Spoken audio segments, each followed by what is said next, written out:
Yo, what is going on, guys? We are back now for more Alliance War. Season 24 is kicking off, and this marks the end of Stubborn Wars, at least for now. The new meta is now Protect. So for this entire season, we're probably going to be seeing Protect on at least like 10 out of the 12 wars, if I had to guess. So we got a full team of rank 3s. We got Magneto, Falcon, and Human Torch here today, and we're on Path 9, full 9 all the way through, and then 3 mini bosses. So up first, we have a Symbiote Supreme, so hazardous shift here. So I only want to attack him while he has the Incinerate icon up, and he starts with it. My one heavy attack there triggered as soon as it triggered to poison, so I got a poison on me, but just one debuff. It's not doing much. It's just when they really stack up, then it can start doing a lot of damage. But yeah, I'm trying to avoid using Dexterity, trying to avoid giving him any genetic potential. Don't want to give him any power gain than necessary, just so I can my goal was just to get him in the heavy and get him in the corner and just spam heavies like what I was doing at the start. And yeah, that was a super easy fight. So yeah, Symbiote Supreme goes down, and then next up here we have a Gladiator Hulk. Same nodes. I fought a thing on this exact node in off season with Falcon. It was at the end of the Falcon rank up video, so if you guys missed that. But so Falcon definitely works here. We made sure to test it against Protect and everything like that. So yeah, I'm going to parry, and then I'm going to go ahead and trigger Lock On, and boom, now we're just free to combo Gulk as much as we want. Our attack is pretty nice. You can see he's trying to trigger buffs from Resistor, the physical resistance, but it's just not working. And we're not getting any debuffs from the node, from hazardous shift. It's really great, man. Falcon just being a beast. So I go for a special 2 to finish the fight here, and it just doesn't quite kill him. So I'm like, all right, I'm just gonna go ahead, wait out the cooldown. It's really not that long. You can see you just have to really just dance around for a little while, and then boom, you can go ahead and re-trigger Lock On. I'm gonna go for reparry, and then boom, we come out of there with 96% health. Looking pretty solid, man. So I felt good about that. And then next up here we have a rank 3 Corvus. So we're going to be using Magneto for this fight because Corvus, actually after one of the recent changes, Kabam added the metal tag to quite like, I don't know, like 8 champs or something, and they removed it from Gwenpool. I think that's the only champ they removed it from. So yeah, now Corvus is metal, so Magneto is a pretty good option for him. I'm going to back off at the start just until he's magnetized. And now we're just going to start heavying him. So this node has Cold Turkey, which if I purify a debuff or like degen or something, it doesn't matter. I don't have any means of purifying debuffs with Magneto. But it also has Matador, which how Matador works is you cannot gain power from regular means. The only way you can gain power is when the defender throws their special attack, you gain 1 bar of power.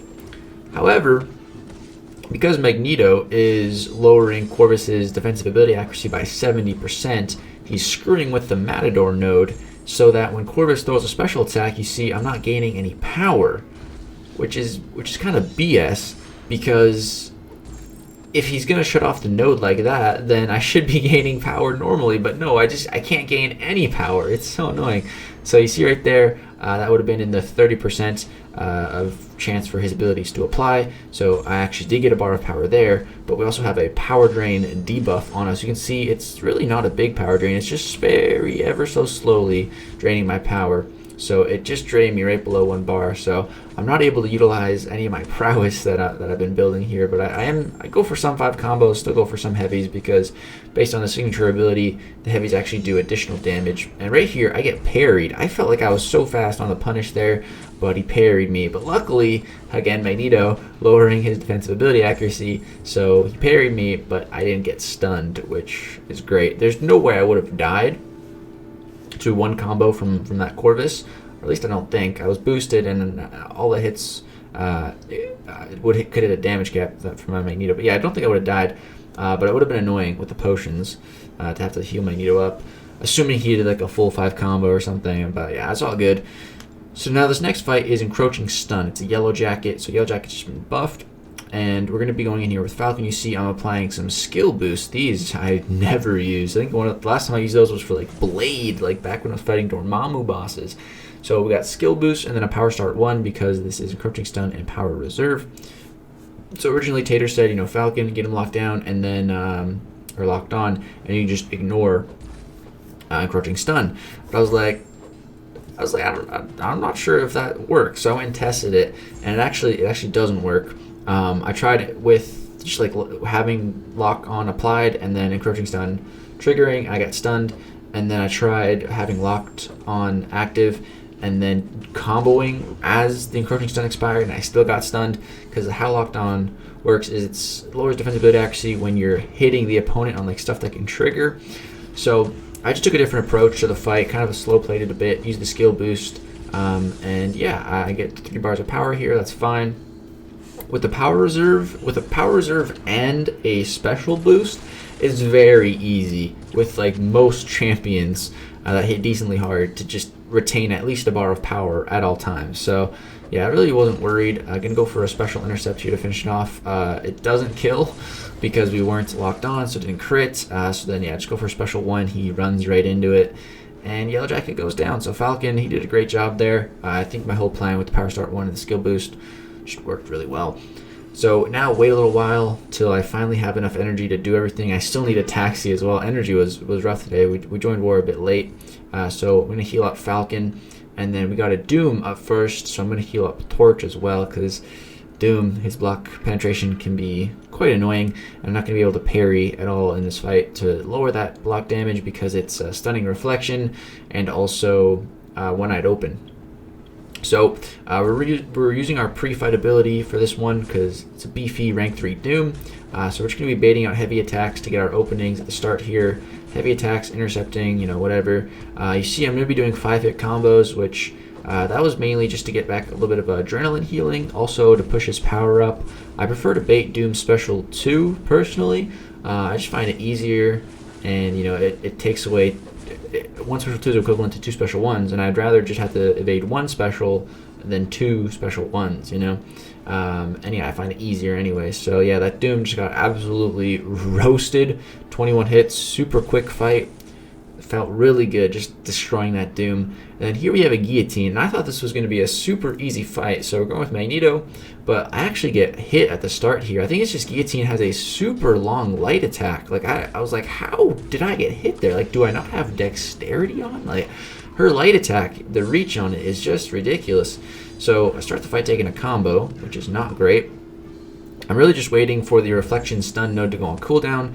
So here it goes on cooldown, and I'm assuming that Magneto's going to turn it off. I'm assuming that he's going to, so I'm just watching the timer, and I'm going to make sure that he turns it off. And you see the timer goes away, it doesn't come back, so yeah, the node is now turned off, and it cannot be turned back on.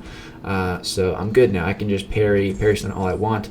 The problem is Guillotine's L1 is super annoying and keeps draining my power. I'm just like, are you serious? I was hoping Magneto would turn that off, but I think she did it to me like 2 or 3 times. It worked every single time. Maybe that's because it's offensive ability accuracy. I'm not sure. But here I finally get to my special 2. It does some pretty good damage. We almost kill her. A couple more hits. She throws her special 2. It's fine. This is the last fight I even need Magneto for anyways. So it doesn't matter if I come out of there with 80% health, 20% health, 1% health, 100% health. As long as I don't die, it's all good. And then here, we get to this fight, which is a thing with Protect. So this thing has kinetic transference and powerful from afar. So the power gain can get out of hand on this fight. I've used Void here before, never died. I used Guillotine here once, and I did die a long time ago. So we're trying Falcon now. So we get him locked on, and Taters originally thought that lock-on would turn off the kinetic transference and the power gain, but I kind of was thinking that it wouldn't, but I was thinking it'd be fine if it didn't. I think I'd still be able to do it. And I get in here, I'm like, yeah, that's not being turned off. I'm like, okay, I just need to be on top of baiting out special attacks. I just can't push his power too high. So yeah, I'm just being very, very careful baiting those specials. Once my lock-on ends, now he can start gaining rock stacks again. So I'm just going to barely hit him, but also try to stay close, just so that he's not getting that power gain buff. So you see, just one combo, stay close, parry, don't even hit him. Here we go, get him locked on. Room to special 2, I need to bait this. He gets me all the way against the wall. Evade special 2 with the pack against the wall. I'm very confident in evading all those things, special attacks, no matter where we are on the map, so I'm not worried. Push him to one more special 2. Luckily, he throws it. I was just really on top of my baiting game here. And yeah, Falcon's damage like per hit is just so high with lock on being a little boosted, class advantage, that the fight it went very well. So we took things down. We didn't counter the power gain, but that fight could easily go wrong if he really held off on the specials. But I don't know. I feel like my spacing on the baiting was pretty solid, so it ended up going pretty well. So next up here we have a Mojo, rank 3 Mojo. So I'm going to apply an invulnerability boost, but that's for the next fight. And I also took off dexterity, and yeah, I have a taxi. The Elizer is going to be taxiing me to the next fight. So yeah, I might as well just throw the invul on now because I'm doing both fights. But yeah, don't have my pre-fight ability anymore because we utilized it on Doom, and since my torch is unawakened, we're unable to get it back in a quest. So yeah, Mojo here, he has no blockable special 1, so normally I just like to block Mojo special 1, but here we can't do that. So I'm trying to bait this out. So I'm going to evade the first part, then I can block the rest. But he's gaining his subscribers or whatever, and he's eventually going to place a hater debuff on me, even though I don't have Dex on. So yeah, he applies a hater to me. I start degenning. His power is starting to get up there a little bit. However, he has power focus 1, so his power above 1 bar is, he really doesn't generate a lot. So here I actually try to evade the last part of this, and I don't have, like I said, I don't have dexterity on, so it blasted me right in the face. But it was honestly probably a better idea to take it to the face because we got an indestructible hit instead of taking the block damage. Yeah, that fight was a little sloppy, but we got it out of there just fine. Used a couple potions. So Elizer taxis me to the next fight, and I was just so in my mind about the invulnerability boost. I was trying to get in here quickly, so I healed up. I get in here, and then I'm like, oh, we still got a minute and a half. I'm like, all right, we're good. We got time. I go in, and I'm like, oh, I didn't put dexterity back on. I'm like, oh no. Okay, it's fine. It's fine. The plan here is just to bait special 3s anyways. It's not like you can dex an L3, so it doesn't matter. It's fine. But then she throws an L1. I'm like, crap. That did like over 3,000 damage in my block. And with the aspect of evolution, the block damage gets just ridiculous, which I've timed out to this fight with Nick Fury. So if anyone knows how crazy that block damage gets, it's me. So I just need to really push her to special 3s as much as possible so that I can just, use the invulnerability boost to my advantage. So here, she throws the first one. We already got her down halfway, so I'm like, all right, this is going fine. This is all part of the plan. Let's just breathe. It's okay that we don't have dexterity on. This is an easy fight. We just made it just a little bit harder. It's all good. We got this. So she's applied an armor break debuff to us, which is actually nice. It's giving us some willpower healing. I'm going to get to my special 2, stun her. This person does have at least, he has a few points in limber, so I'm only able to get one really real combo. Here she throws a special 2, and as soon as she threw it, I'm like, oh, I need to just run away. Just run away, because it's unblockable, and I can't dex it, so I just need to outspace it, essentially. So here, go throw a special 1, hoping it's going to kill her. She gets to another special 3. I'm like, okay, it's fine. She's at literally 1%. Like, we got this. As soon as the special 3 ends, she should just drop dead to my incinerates. We're not going to take any damage from this because the invul boost, and she'll be totally fine.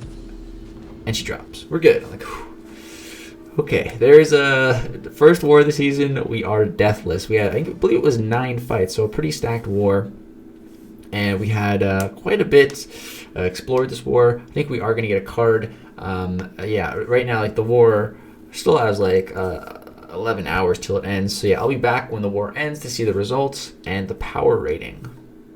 Alright guys, so the war has ended and we did end up winning. We had 9 deaths at the end. They had 26.